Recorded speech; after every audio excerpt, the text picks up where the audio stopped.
Albishir TV. Tashar sahihin labarai na gaskiya. Danna subscribe kana ka danna ƙararrawar sanarwa domin samun sababbin shirye-shiryenmu da zaran mun ɗaura.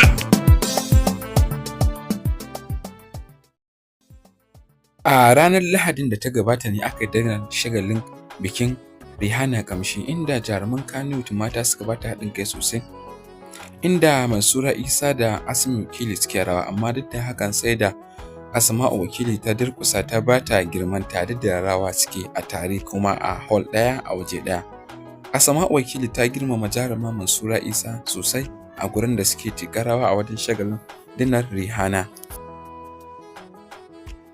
Haƙiƙa jaruman kannywood mata sun bawa Rihana gudunmawa sosai, inda suka halarci wajen taronta.